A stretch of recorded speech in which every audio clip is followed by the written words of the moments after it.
Eh bien voilà, mesdames et messieurs, à nouveau, merci d'être des nôtres ce matin. Nous abordons dans cette compilation d'immenses politiques. Nous sommes donc au quatrième escale, l'hebdo des éditorialistes. C'est avec nos invités qui sont déjà sur le plateau. Bonjour chers amis. Constant Guidinoukou, journaliste à l'OETB. Vous êtes à la retraite aujourd'hui. Vous avez exercé longtemps à l'OETB. Vous avez servi la nation, occupé des postes pas des moindres. Bonjour, merci d'être là ce matin. Bonjour cher ami, merci de m'avoir invité. Très bien. Avec vous, nous avons Mauril Carlos, un patron aussi de la radio CapFM, la radio du succès. Un confrère. D'accord. Merci de m'avoir invité. Merci d'être là. Et puis, en troisième position, Félicien Fayon du Matinal. Bonjour Félicien. Bonjour Théodule. Très bien. Bonjour à tous les téléspectateurs. Alors, la nouveauté, c'est donc cela, l'hebdo des éditorialistes. Le processus est bien sûr le plateau que nous allons choisir très rapidement. Chacun choisira un sujet d'actualité autour desquels nous allons donc discuter. Je commence par le doyen, ou je commence par Félicien, ou je commence par Mauril. Nous sommes en Afrique. D'accord. Le doyen a forcément une primauté sur nous. Voilà. Et donc, vous avez la parole, Monsieur Constant Guidinoukou. Merci, merci infiniment. Merci aussi à vous, chers amis. Merci à nos amis téléspectateurs. Le premier sujet qui me préoccupe, c'est déjà il y a une semaine que nos enfants ont démarré les examens de fin d'année. Donc, il y a eu le CEPE. D'après les informations que j'ai reçues, tout s'est bien passé. Le gouvernement, à travers les deux ministres, celui du maternel, de l'enseignement secondaire, ont bien préparé, d'après tout ce que j'ai entendu, les choses. Et les enfants aussi se sont bien battus, se sont préparés pour subir ces épreuves-là. Très bien. J'ai constaté aussi qu'au niveau de la mairie de Cotonou, parce que je craignais les difficultés liées à l'inondation, parce qu'on a constaté que beaucoup d'écoles primaires, les sujets qu'on a retenus étaient inondés. J'ai noté que la mairie a pris ses responsabilités, a pris les devants. Et là où il y a l'eau, on a pompé. J'ai vu des citernes qui ont pompé. Ensuite, j'ai vu beaucoup de camions qui ont déversé du sable pour remblayer un peu la cour. Je ne vous interromps pas, doyen. Oui. Donc, c'est dire que vous allez, vous voudriez qu'on parle du déroulement du CPE. Je souhaite, parce qu'il y a le BPC qui démarre demain, oui. Et dans une semaine, il y a aussi le bac. Okay. Vous savez, c'est des examens importants. Très bien. Importants. Tous les pays n'ont pas pu encore organiser. Très bien. C'est noté. Nous allons peut-être enregistrer ça, passer tout à fait. De l'autre côté. Maurice Carlos, quel est le sujet qui vous intéresse aujourd'hui? Je vais m'intéresser à la corporation. Il y a quelques jours, la HAC a sorti un communiqué qui demande aux médias en ligne de suspendre toute activité jusqu'à nouvel ordre. Donc, j'aimerais bien qu'on parle de ce sujet parce que ça semble être une préoccupation de l'heure. Très bien. Merci à vous. Félicien Fayon, qu'est-ce qui vous intéresse? Qu'est-ce qui vous a marqué cette semaine? Deux sujets, principaux sujets. Il y a un sujet politique. Le second, sinon j'avais dit sur le sujet que j'aurais voulu qu'on aborde en première position si on le permet, oui. C'est les appuis Covid pour les artisans, les promoteurs de bars et restaurants et conducteurs de taxis, villes et autres ont reçu cette semaine. Je souhaiterais vraiment qu'on en parle. Parce qu'il y a des gens qui regrettent déjà d'avoir pas fait les formalités. Les formalités, nous allons en parler. Merci à vous. Et tout de suite, nous allons aborder le premier sujet proposé par Constant Guidinoukou. Eh bien, le CPE s'est déroulé lundi dernier. On a vu un peu les conditions dans lesquelles ça s'est déroulé. À vous la parole, à présent, Monsieur Constant. Merci beaucoup. Comme je le disais, les choses se sont bien passées. D'après ce que mes confrères ont d'ailleurs nous ont reporté. Je salue le fait que ces examens se soient déroulés. Il y a des pays où on ne sait pas encore quand. Au Sénégal, ils se posent des questions. En Côte d'Ivoire, des questions se posent aussi. Ça veut dire qu'un effort a été fait pour qu'on en arrive là. Nous ne pouvons que souhaiter que ça continue. Demain, c'est le BEPC. Il faut que les parents veillent à ce que les enfants aillent dans de bonnes conditions. Il ne faut pas qu'il y ait de retard.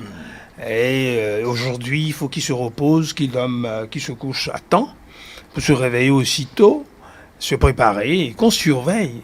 Et c'est pas aujourd'hui, la veille, qu'il faut savoir exactement le lieu, le centre où ces choses-là vont se dérouler. Très bien. Nous ne pouvons que leur souhaiter bonne chance et que tout se passe comme le BBC et le BAC dans de bonnes conditions. Ce que vous avez relevé tout à l'heure dans votre introduction, il y a eu l'implication des mairies qui ont pris aussi des dispositions, surtout que nous sommes en pleine période de pluie et que, bon, cette semaine, je ne sais pas si la pluie a été bien heureuse, a été gentille avec l'ensemble, tous les acteurs. Il n'y a pas eu pluie jusque-là. Oui, vous avez soulevé... Oui, tout à fait. Il n'y a pas eu pluie cette semaine, la semaine qui s'achève. Je crois que le mois de juillet n'est pas un mois pluvieux. C'est de petites pluies fines. D'après les agronomes, c'est surtout pour le maïs et l'arachide.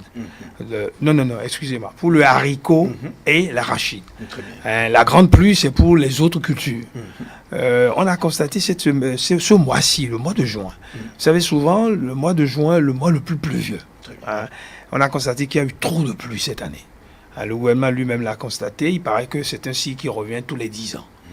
Et que nous devons nous habituer. J'ai un peu le sentiment que c'est toujours la même routine où l'inondation fait des ravages. Et cette année, on l'a noté dans la plupart des quartiers de Cotonou. J'ai constaté sur les chaînes de télévision, les stations de radio, on a dit presque tous les quartiers ont été inondés. Et ce qui m'a surpris, c'est que j'ai vu des images par rapport à l'ITA, qui est un grand centre de recherche agronomique. Comment on a pu construire des bâtiments où on n'a pas pu faire des couloirs d'écoulement de l'eau. Je n'ai pas compris. Très bien. Où tous les bâtiments ont été inondés. J'ai posé la question, on m'a dit qu'ils ne pourront pas travailler pendant une semaine. Et que des matériels informatiques sont complètement vétustes là. C'est-à-dire que l'eau est rentrée partout. Heureusement même. Parce que dans certains établissements, dans certaines structures, on élève un peu le niveau par rapport aux installations électriques. Sinon, imaginez-vous que l'eau rentre dans ces matériels-là. Ce que ça peut électrocuter. Très bien. Félicien Fayon, votre réaction par rapport à ce sujet. Aujourd'hui, l'inondation, le CPE s'est très bien déroulé. Demain, lundi, c'est déjà le BEPC. Les mairies, ça c'est un aspect qu'il faut souligner, les mairies se sont impliquées dans l'organisation. Oui, c'est vrai. Il faut saluer cette action prompte de presque toutes les mairies qui ont été donc concernées par cette inondation. Sinon que déjà la veille ou à l'avant-veille, j'ai vu moi des camions de sable déversés dans des écoles pour remblayer et éviter que les écoles soient inondées. Je ne sais pas si ça a été une instruction particulière, ou bien c'est parce que c'est les nouveaux maires qui sont arrivés et donc apporter le touche. Mais écoutez, il ne faut pas qu'on dise que les premiers examens organisés sous eux ont connu donc des difficultés. Donc j'ai remarqué que aussi bien à Cotonou, à Calavi ou même un peu partout, tous les maires ont tout fait pour que, en tout cas, les centres d'examen retenus ne soient pas inondés. Les sapeurs-pompiers ont été mis à contribution pour régler cela. Et je trouve que c'est salutaire. Si chaque année ou sinon si face à chaque phénomène comme ça, les mairies pouvaient réagir au lieu d'attendre l'État central, je crois que nous, on serait très sûr de ce que la décentralisation est en train de porter vraiment ses fruits. Sinon que si nous devons attendre l'État central, alors qu'il y a déjà décentralisation, autant nommer les maires, comme on est en train de le vivre aujourd'hui là, autant nommer des maires ou bien des sous-préfets pour dire c'est l'État central qui contrôle tout depuis le haut. Mais cette action-ci, je crois qu'elle est salutaire. Je veux bien l'espérer pour d'autres choses, parce qu'en réalité, ce n'est pas l'inondation seule. Vous savez, il y a des centres de santé qu'il faut construire. Pourquoi pas même des routes, pas forcément de grandes routes, mais des pistes qu'il faut quand même recycler. Il y a pour permettre l'écoulement des produits vivriers. Il y a de ces choses qu'il faut faire et que la mairie doit s'engager à faire. Je ne sais pas si les fonds FADEC sont là seulement pour construire les logements, ou bien construire les bâtiments, laisser des arrondissements. Sinon que moi, je ne vois pas ce que les gens font de ces fonds-là, alors que c'est là, il paraît qu'il suffit d'en demander et d'être capable d'en consommer. Et on vous la fait. Bon, malheureusement, c'est pas ce qu'on... Est-ce que l'actuel cadrage qui est instauré le permet? Vous demandez, ça dépend de vos consommations antérieures. Vous voyez, vous avez vu la mairie de Parakou, qui, avant que le maire Chatokor ne prenne les rênes de cette mairie-là, le rang qu'il occupait dans la gestion des fonds FADEC. Mais avant qu'il ne parte, vous avez vu, il était 3e au plan national. Donc, ça dépend du dynamisme de chaque maire. Ça dépend du rythme de travail que chaque conseil communal imprime. D'accord, à l'administration et donc à tous les administrés. C'est de ça qu'il s'agit en réalité. Donc, si un maire reste amorphe et pense que l'institution va venir du haut, il n'y aura aucun fonds. Il n'y aura rien, il n'y aura aucun fonds. Les partenaires ne viendront pas. Très bien. Et c'est sûr, Maurice Carlos, qu'on va assister à la même scène demain lundi, où le BPC démarre. Enfin, peut-être j'irai à l'opposé de mes deux confrères. Très bien. Pour dire que les maires n'ont rien fait de nouveau. Ils entrent plutôt dans leurs attributions, puisque c'est de leur domaine de compétence de s'occuper des écoles qui sont sur leur territoire. Donc que les écoles se portent mieux, les maires n'ont qu'à se mettre au travail. Surtout les centres des arbres, puisqu'ils ont été élus pour travailler pour la communauté, ils n'ont qu'à se mettre au travail. Bon, maintenant, comme ils viennent d'arriver nouvellement, bon, qu'ils aillent faire des tours dans les écoles, qu'ils fassent le ménage. C'est peut-être maintenant qu'ils sont en train de prendre leurs attaches, pour que mais quand même, il y a de ces établissements, de ces centres de composition qui sont souvent inondés. Oui, c'est vrai que dépasser les limites. C'est vrai que nous sommes dans une ville particulière. Si nous prenons l'exemple de Cotonou, où la nappe phréatique est à moins de 1 mètre, donc quelques pluies.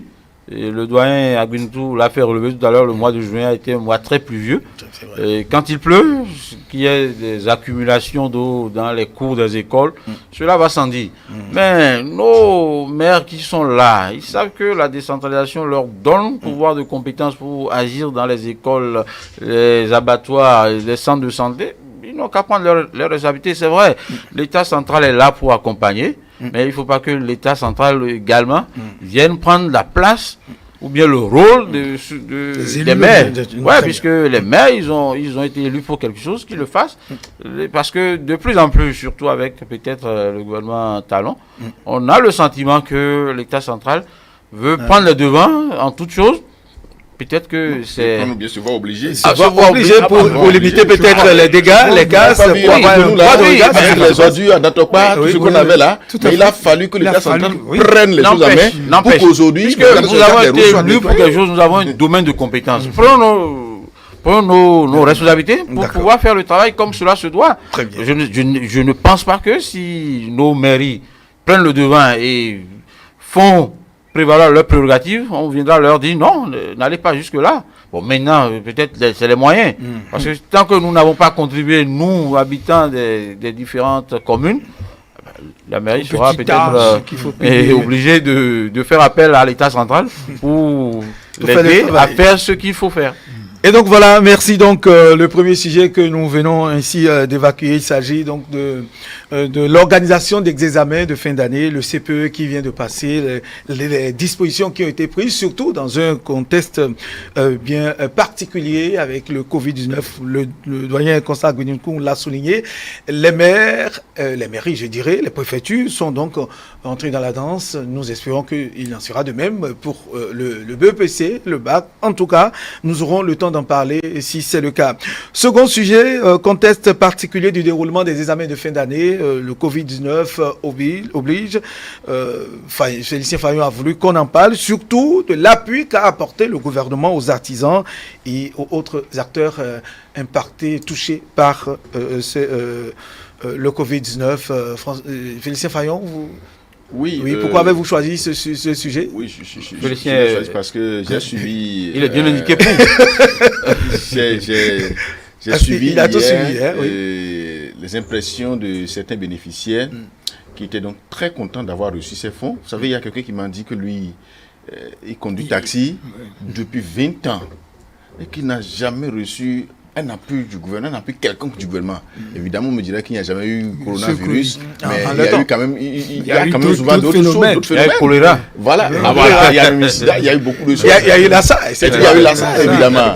Mais il dit, mais que lui, il est tranquille, on lui envoie 150 000 francs CFA, c'est pas remboursable, c'est pas un prêt. Alors que il y a des crédits de 50 000 francs remboursables que des structures font et que lui-même, il n'arrive même pas à avoir. Maintenant, on lui envoie 150 000 francs gratuitement. Et parce qu'il est resté à la maison simplement pendant 3 mois, alors que lui, il croyait avoir déjà tout perdu.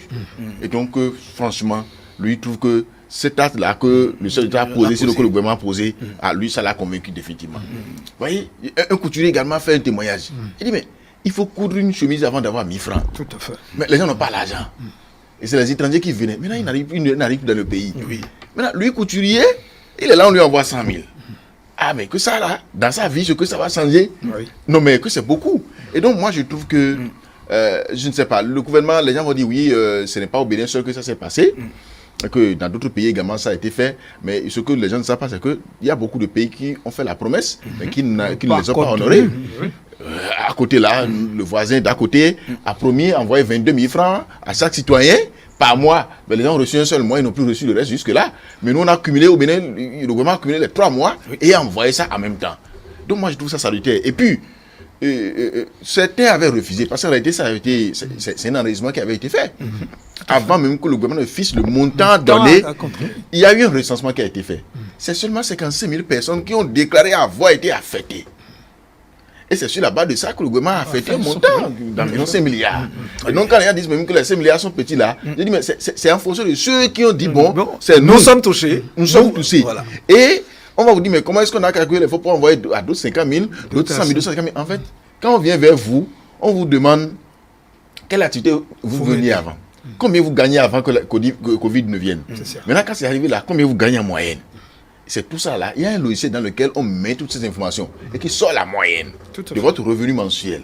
On applique ça, on fait x3 et ça vous donne ce dont vous avez droit. C'était ça le mécanisme. En fait, c'était simplement ça. Donc, c'est pas que le gouvernement dit, bon, j'envoie seulement 5 milliards. Non. C'est sur la base des déclarations qui ont été faites. Très bien. Et donc, moi, je suis très content de cette opération que le gouvernement a menée. Ça a touché beaucoup de compatriotes. C'est vrai, il y en a qui grincent aussi aujourd'hui les dents parce qu'ils disent, mais moi, j'ai pas pu faire. Justement, Maurice Carlos. J'allais dire à Félicien de tout faire pour que au sein de la corporation aussi que nous avons quelque chose. C'est vrai que nous avons eu les remerciements du gouvernement, mais un accompagnement financier ferait bien l'affaire.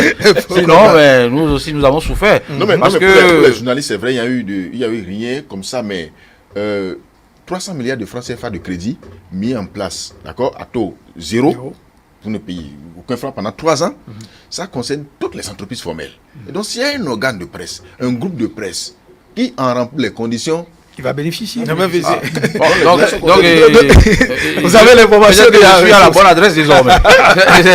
C'est Félicien qui me l'annonce. Les meilleures informations. Il y a eu les remerciements, mais il n'y a pas vu d'accompagnement. Alors, Maurice Carlos, il y en avait qui au départ qui étaient sceptiques par rapport à cet appui-là, qui n'y croyaient pas du tout.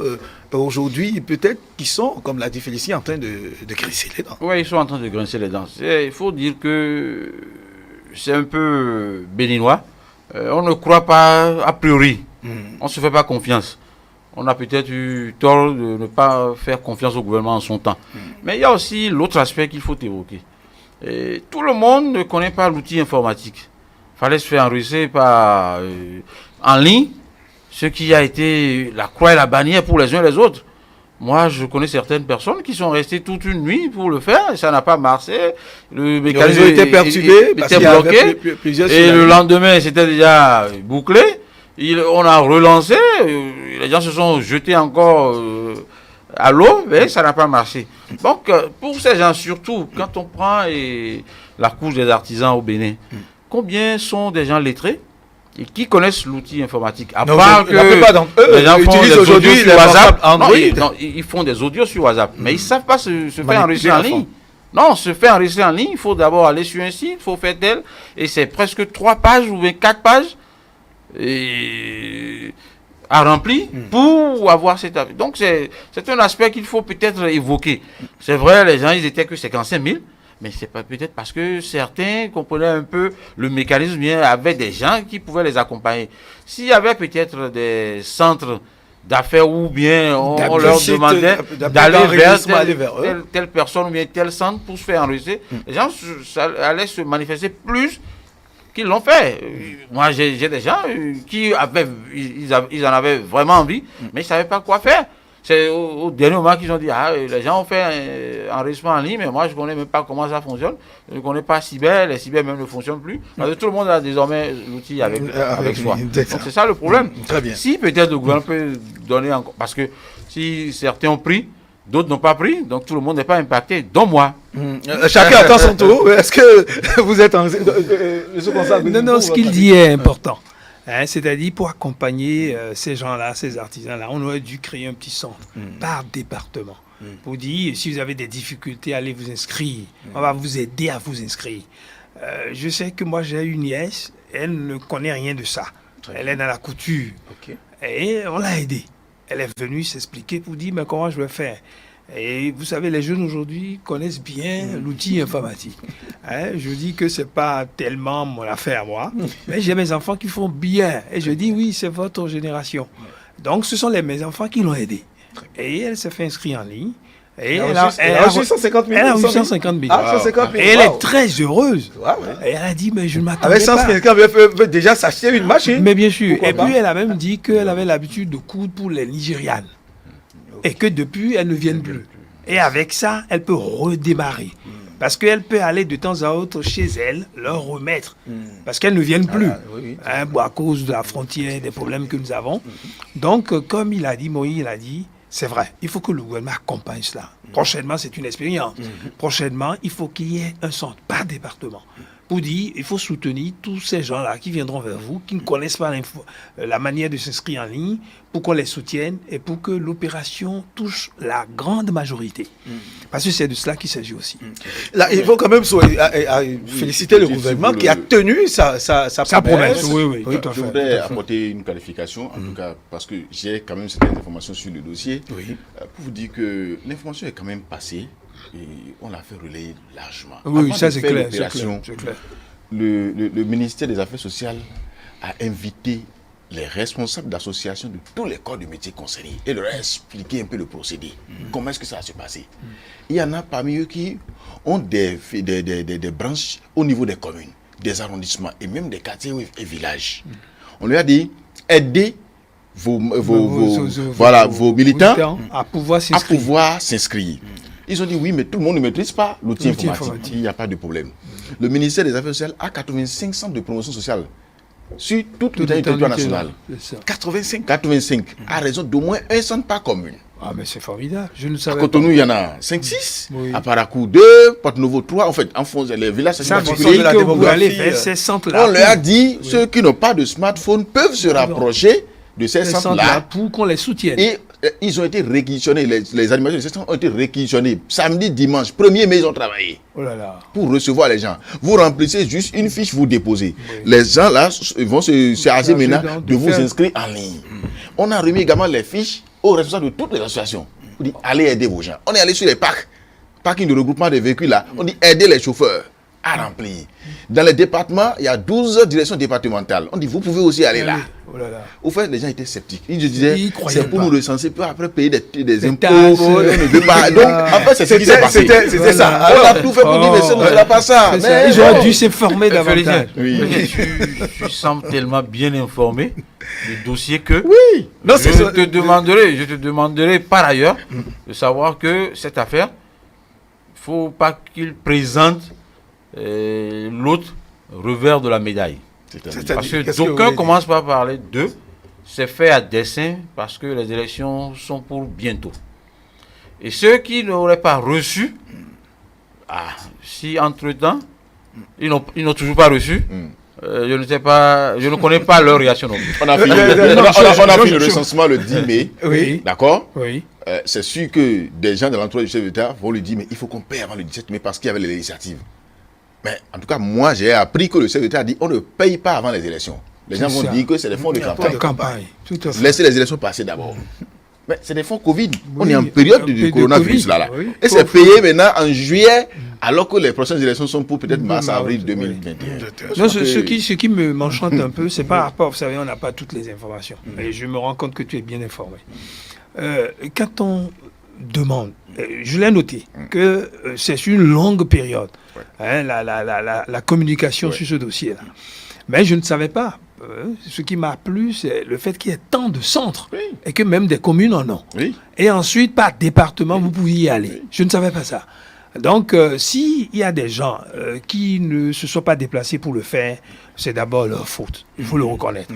Ensuite, il ne faut pas qu'on ait peur de payer les taxes. Voilà. Non, les taxes aussi permettent à l'État d'avoir des Vous moyens. gagnez dans le pays, vous ne pouvez pas payer les taxes. Pas payer vos taxes. Il faut que ce soit je dirais une volonté patriotique de pouvoir payer ces taxes, franchement. Ce n'est pas encore dans notre culture. Bon, il faut bien que ça commence un jour. Il faut que ça commence un jour. Oui, il faut payer les taxes. Je me rends compte qu'à Abomey, les gens ne payent pas beaucoup. Ah, oui. Et le nouveau maire dit, je vous en supplie, il faut payer. Si vous tenez à ce que nous ayons des écoles, des centres de santé, il faut que vous nous souteniez. Et le Béninois n'aime pas soutenir. Il pense que je mets des actions, je gagne de l'argent. Il n'y a pas de droit. Non, aujourd'hui, il faut qu'il y ait des droits et aussi des devoirs. Très bien. Merci donc à vous, c'est compris. Félicien qu'il y a la bonne information. Certainement qu'il y aura une seconde vague d'enregistrement de ceux qui sont laissés en rade. Je sais quand même qu'il y a eu il y a une centralisation des plaintes qui se fait. Peut-être que le gouvernement, on n'a jamais mieux servi que par soi-même.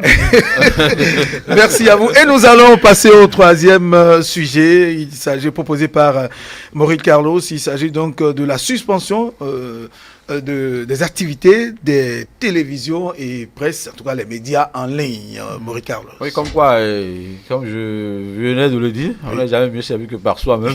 C'est notre corporation. Oui. Il y a des problèmes qui se posent. Oui. Et d'aucuns se posent la question, où allons-nous et que veut-il nous arriver? Parce que le communiqué de la HAC est sorti, où on a intimé l'ordre aux médias en ligne de cesser toute activité. On s'est demandé, mais que se passe-t-il? Parce que au XXIe siècle, qu'on ne soit pas peut-être en symbiose avec les technologies de l'information et de la communication poserait un problème. C'est vrai qu'en face de moi, le doyen a dit, c'est votre génération, cette affaire des technologies de l'information et de la communication, mais on doit faire avec.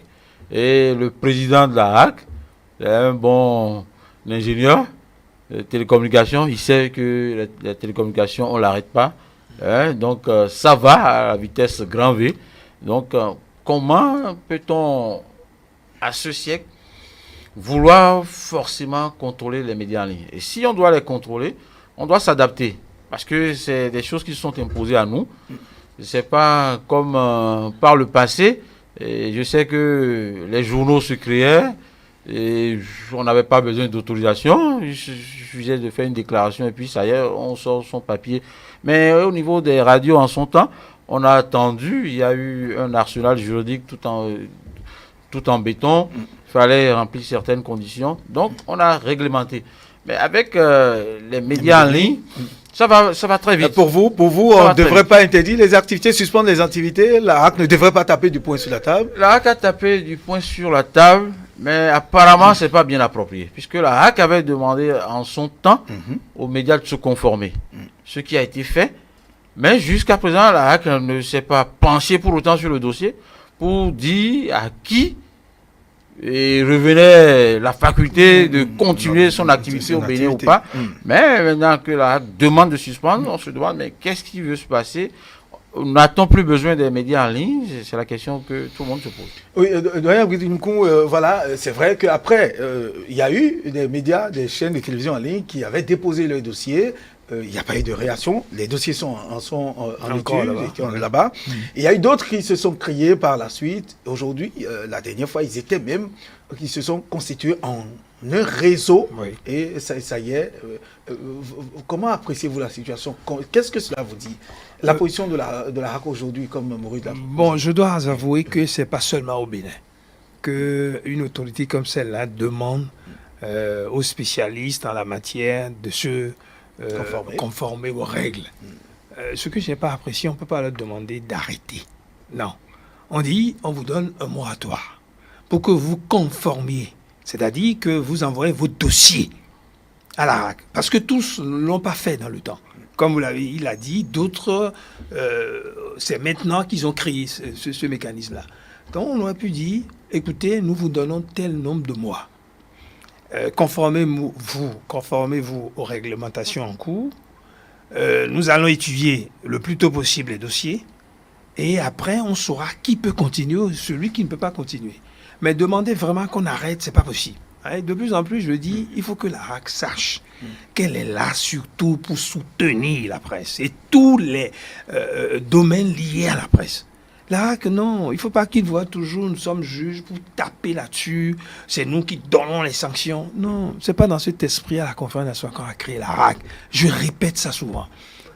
C'est les journalistes qui ont demandé la création de la RAC. Je me rappelle, c'est notre doyen, Sébastien Agbota, qui était le président de l'association des journalistes du Bénin. Et nous avons dit, nous avons expliqué, on nous a invités devant la République en son temps. En son temps, et ensuite la commission qui devait rédiger la Constitution pour nous dire qu'est-ce que vous pensez de la RAC. Et nous étions 4 à y aller. Il y avait Sébastien Agbota, il y avait Léon Bratier, il y avait paix à son âme, il ne vit plus, le doyen, comment il s'appelle celui, Meillansan, et moi-même. On était les 4. Et les gens voulaient savoir. Parce que, si vous vous rappelez, c'est la France des socialistes qui ont créé tout de suite la RAC. C'était le même nom, Haute Autorité de la Communication. Mais là, c'est devenu CSA. Alors, Conseil supérieur de l'audiovisuel. Je dis souvent ça, ce n'est pas que j'en veux aux membres de la RAC, mais je n'ai pas le sentiment qu'ils nous soutiennent. J'ai le sentiment que même nos confrères qui sont allés là-bas, j'ai le sentiment qu'ils ne prennent pas à cœur, qu'ils doivent expliquer que la RAC est là d'abord pour nous soutenir. C'est pas pour que nous créer des problèmes. Vous imaginez que depuis des années, on n'a même plus le soutien qu'on doit faire à la presse privée. Ça ne vient plus. Ça ne préoccupe pas la RAC. C'est pas normal. Le gouvernement peut l'oublier. Mais c'est à la RAC de dire, Monsieur le Président, messieurs les membres du gouvernement, nous devons respecter ce test-là, le soutien. Moi, j'aurais même aimé qu'on inscrive ça dans la Constitution, pour que ça s'impose à tous les gouvernants qui vont venir. Très bien. Félicien Vaillant. Non, mais je m'inscris dans la même logique que tous les confrères, les doyens, pour dire que la RAC n'avait pas donc à stopper, à demander à ce que les gens arrêtent. Elle devait plutôt à un moment donné, c'est qu'il y a des dérapages. Non, dérapage. Il y a la loi sur le numérique. Nous avons la loi sur le numérique. Il n'y avait pas de souci en réalité. Nous avons tous lutté ou bien plaidé pour que nos organes de presse puissent migrer vers le numérique. Parce qu'aujourd'hui, surtout qu'on a un ministère, c'est l'obligation. Donc, on ne peut pas bloquer l'élan de ces organes, ces promoteurs d'organes-là, à aller vers la numérique. Aujourd'hui, nous intervenons sur télé, c'est en direct sur Facebook, puisque moi je le suis également. L'ORTBC le Sud. Maintenant, pourquoi freiner encore l'élan de ces organes-là à évoluer? Je crois que la RAC n'a qu'à accompagner ces promoteurs d'organes-là, surtout qu'ils ont déjà des réseaux. Ils se sont constitués en réseau. Donc, les appeler puis échanger avec eux pour qu'ils puissent se formaliser au lieu donc de faire ça. Donc, la RAC n'a qu'à rapporter tout de suite ce communiqué-là. Je suis sûr, comme ce n'est pas une décision, ce n'est qu'un simple communiqué, donc la RAC peut toujours rapporter ça. Et qu'on mène le débat. Qu'on fasse les échanges. C'est important. Je crois que peut-être la RAC a un problème d'adaptation aux nouveaux médias. Vraiment. Vous voulez dire que la RAC a été passée par... Non, c'est que la RAC n'intervient pas sur les médias sociaux. Elle n'a pas encore compétence à aller dans ces domaines-là. Mais plutôt les sites web qui donc sont hébergés au Bénin. La RAC a une compétence à ce niveau. Donc elle a jusqu'à accompagner les promoteurs et à les encourager d'ailleurs à créer chacun un site web. Tout à fait. On a le sentiment que on veut porter en torse à la liberté de presse. C'est dommage. Vraiment dommage. Jamais. On a pris trop de risques, vous savez. Je vous assure. Tout peut arriver, mais il faut pas. Je ne comprendrai jamais si la RAC doit enfreindre la liberté de la presse. Je l'accepterai pas. Très bien. Parce que vous vous rappelez, c'est pas facile on a vécu des moments difficiles pour qu'on en arrive à la liberté de la presse. Très bien. Je sais de quoi je parle. Merci beaucoup, Constant Guidinoukou. Je rappelle que vous êtes journaliste aujourd'hui à la retraite. D'ailleurs, un journaliste n'est jamais à la retraite, toujours actif sur le terrain. Merci. Nous aurons d'autres plateaux pour en parler. Nous sommes à quelques minutes de la fin. Maurice Carlos, merci d'être là, merci d'être venu. Nous avons déjà fini. On a pas encore quelques minutes. Il y a un sujet qui me préoccupe, dont j'ai oublié. Vous savez, je crois en début de semaine, on a présenté à Ouida des projets porteurs pour la promotion de la culture et du tourisme. Nous allons en parler dimanche prochain. Oui, je veux bien. N'oubliez pas de m'inviter. On va vous ça me préoccupe. Vous êtes invité déjà. Félicité Fayon, merci d'être venu. Dimanche, on sera là. Merci donc, c'était l'hebdo des éditorialistes. Cette nouvelle émission, ce rendez-vous que vous aurez tous les dimanches. Et donc, c'est le 4e escale, comme je vous l'ai dit. Tout de suite, à 13h, vous aurez la grande édition de la mi-journée dominicale. Et puis, à 20h, le décryptage avec le consultant maison Agapit Maforican. Merci, à tout à l'heure.